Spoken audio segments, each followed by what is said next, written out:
Hello दोस्तों, education गुरु study में आपका स्वागत है। आज की इस क्लास वीडियो में हम लोग पढ़ने वाले हैं एडवर्ब। इसके पहले के वीडियो में हम लोगों ने सारा इससे पहले जो भी है नाउन, प्रोनाउन, एडजेक्टिव, वर्ब, इन सारी चीजों को हम लोगों ने चार्ट कवर कर लिया है और आज हम लोग पढ़ने वाले हैं एडवर्ब। ठीक है, तो एडवर्ब के बारे में सबसे पहले बता दूं कि एडवर्ब होता क्या है। एडवर्ब देखिए दो शब्दों से मिलकर बना हुआ है, एड और वर्ब। एडवर्ब का मतलब सीधे सीधे हो गया कि एड का मतलब ऐसे समझ लीजिए कि एडजेक्टिव और वर्ब का मतलब वर्ब, यानी कि जो वर्ब को एडजेक्ट करे, यानी जो वर्ब की विशेषता को प्रकट करे। ठीक है, उसे हम लोग क्या कहेंगे?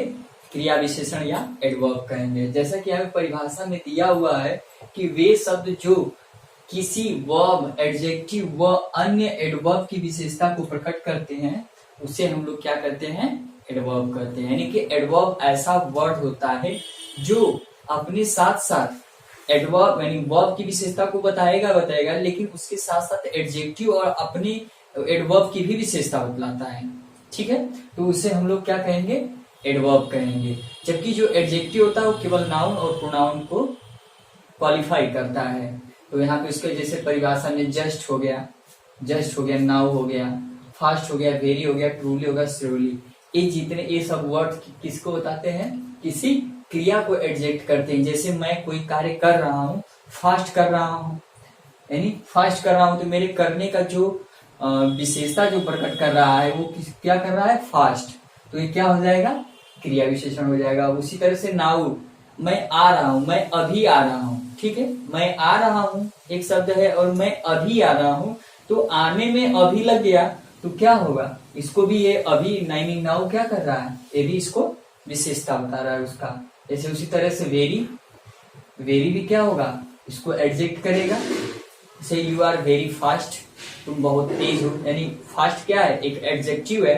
फास्ट क्या है? एक एडजेक्टिव है और उस एडजेक्टिव का जो शब्द विशेषता बताता है उसे हम लोग क्या कहेंगे? एडवर्ब कहेंगे। ठीक है, उसी तरह से ट्रूली और श्योरली ये सब शब्द किसके अंतर्गत आएंगे? एडवर्ब के अंतर्गत आएंगे। ठीक है, तो आज इसके बारे में यानी काइंड्स ऑफ एडवर्ब के बारे में भी देख लेते हैं। फिर उसके बाद अगले वीडियो में इसको डिटेल से इसकी परिभाषा सहित इसका प्रयोग किस प्रकार से किया था उसको पढ़ेंगे। ठीक है, तो काइंड्स ऑफ एडवर्ब मतलब क्रिया विशेषण के क्या प्रकार? तो क्रिया विशेषण के प्रकार मेनली 3 प्रकार हैं। जैसा कि यहाँ पे लिखा हुआ है, सिंपल एडवर्ब, इंट्रोगेटिव एडवर्ब और रिलेटिव एडवर्ब। ठीक है, सिंपल एडवर्ब यानी साधारण क्रिया विशेषण, इंट्रोगेटिव प्रश्नवाचक क्रिया विशेषण और रिलेटिव एडवर्ब संबंध सूचक क्रिया विशेषण। क्रिया विशेषण का मतलब यही है सीधे सीधे कि ये सारी चीजों को तो हम देखे हैं, आप देखे एडजेक्टिव में भी देखे हैं और नाउन, प्रोनाउन यानी प्रोनाउन वाले पार्ट्स में भी देखे हैं कि इस तरह का वर्ड्स आता है, लेकिन बस इसका प्रयोग की दृष्टि से यह अलग हो जाते हैं। ठीक है, आगे भी उसको हम लोग देखते रहेंगे। तो सिंपल एडवर्ब के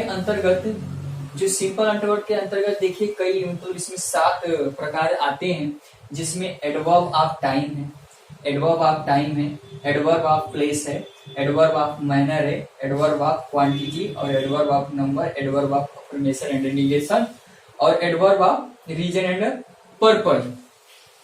तो एडवर्ब ऑफ टाइम जो होता है, एडवर्ब ऑफ टाइम का मतलब कि समय बोधक या समय सूचक क्रिया विशेषण।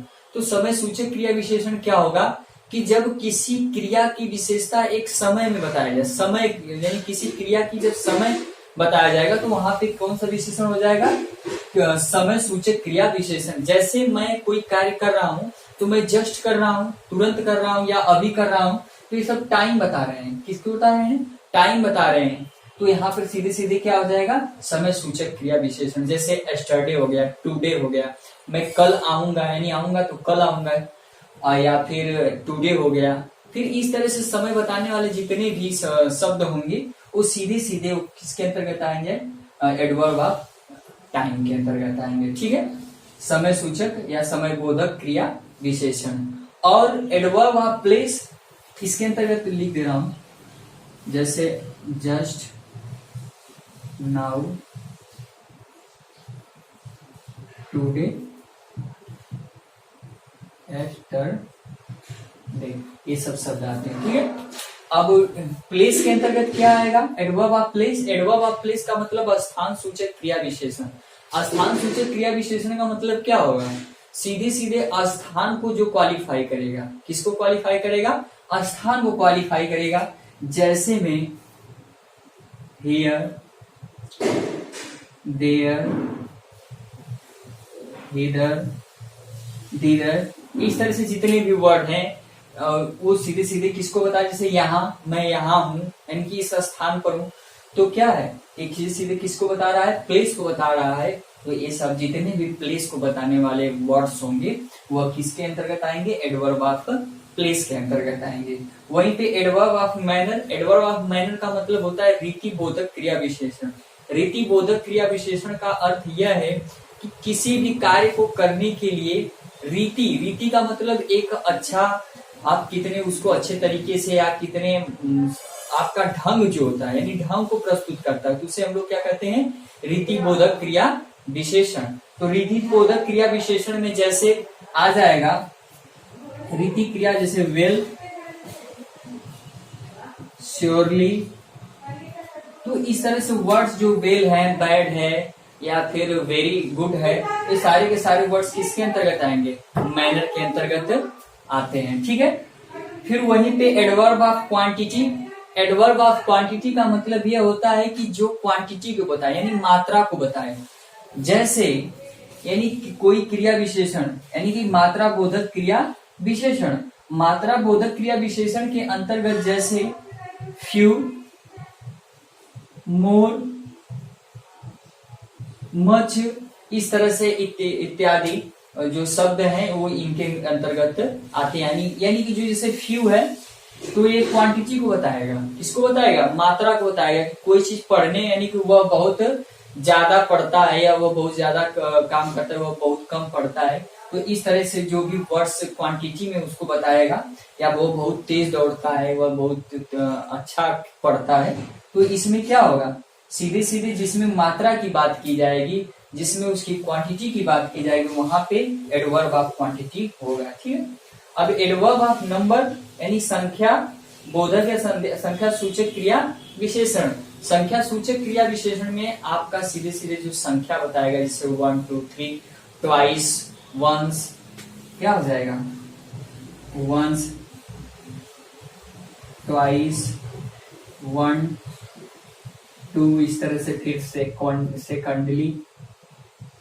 तो ये जो वर्ड्स होंगे ये सीधे सीधे किसको बताएंगे? संख्या को बता रहे हैं, यानी संख्या बोधक ये क्या है? क्रिया विशेषण है। यानी कि जब किसी क्रिया के पहले लग जाएंगे और उस क्रिया की विशेषता बताएंगे, चाहे किसी एडजेक्टिव की विशेषता बताएंगे, चाहे किसी वर्ब की विशेषता या किसी एडवर्ब की विशेषता बताएंगे, तो यह सब वर्ड्स जो किसके अंतर्गत आएंगे? एडवर्ब ऑफ नंबर के अंतर्गत आएंगे। वहीं पे adverb of affirmation and negation, adverb of affirmation and negation का मतलब यह होता है कि स्वीकृति अथवा निगेटिव, यानी कि नकारात्मक वाले भाव जो प्रकट करेंगे वो किसके अंतर्गत आएंगे? जैसे एस, नो, नेवर, जैसे एस, नो, नेवर,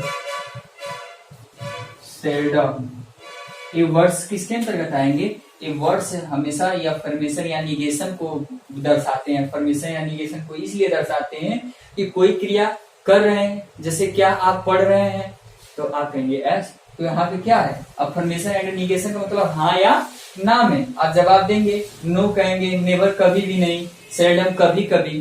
तो इस तरह से जो वर्ड्स आएंगे क्रिया विशेषण या किसी एडजेक्टिव विशेषता बताएंगे, तो वह adverb of affirmation and negation होंगे।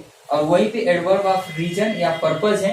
एडवर्ब ऑफ रीजन या पर्पज का मतलब जैसे आप कोई कार्य कर रहे हैं तो वो कार्य किस रीजन से कर रहे हैं, उसका जो रीजन बताएंगे, जो वर्ड्स वो किसके अंतर्गत आएंगे? एडवर्ब ऑफ रीजन या पर्पज, यानी उसके उद्देश्य को बताएंगे।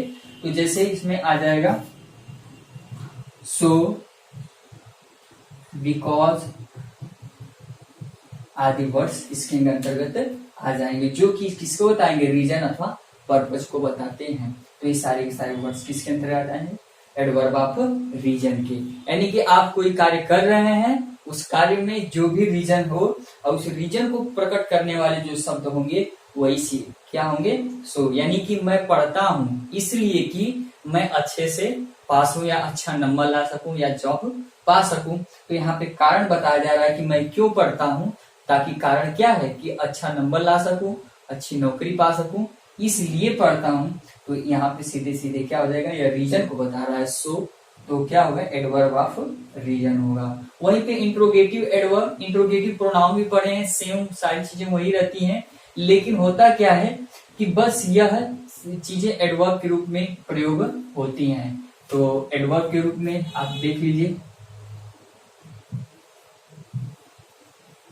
जैसे वाई, व्हाट, हाउ, व्हेन, ये सब वर्ड्स किसके अंतर्गत आएंगे, इंट्रोगेटिव एडवर्ब। जैसे कि वाई आर यू गोइंग, तुम क्यों जा रहे हो, तो इंट्रोगेटिव एडवर्ब के अंतर्गत इस तरह से शब्द आ जाएंगे। वहीं पे रिलेटिव एडवर्ब क्या होंगे, रिलेटिव यानी संबंध सूचक एडवर्ब वो एडवर्ब होंगे जो किसी दो वाक्यों को जोड़ते हो, वो सीधे सीधे रिलेटिव एडवर्ब, या दो शब्दों को जोड़ते हो तो वो रिलेटिव एडवर्ब यानी संबंध सूचक क्रिया विशेषण। और संबंध सूचक क्रिया विशेषण आप बेसिकली जान सकते हैं कि जितने इंट्रोगेटिव होते हैं जो बताते हैं किसको किसको दर्शाते हैं, जो संबंध को बताते हैं, कि दो वाक्यों में संबंध को दर्शाते हैं। जैसे हाउ हो गया, व्हेन हो गया, वेयर हो गया। जैसे आई नो, मैं जानता हूं कि वेयर सी इज लिविंग, मैं जानता हूं कि वेयर सी इज लिविंग, मैं जानता हूं कि वह कहाँ रहती है। तो इस तरह से ये सब संबंध को बताएंगे, यानी कि दो, यानी कि एक मैं जानता हूं और दूसरा है वह रहती है कहाँ, इन दोनों को जोड़ करके बता रहा है जो शब्द वेयर। इस तरह से यहाँ पे क्या होगा कि रिलेटिव होगा। तो दोस्तों बस इस वीडियो में इतना ही, मिलते हैं अगले वीडियो में सीरियल वाइज यहाँ से। तब तक के लिए धन्यवाद। अगर वीडियो अच्छा लगे लाइक करें, शेयर करें। थैंक्स।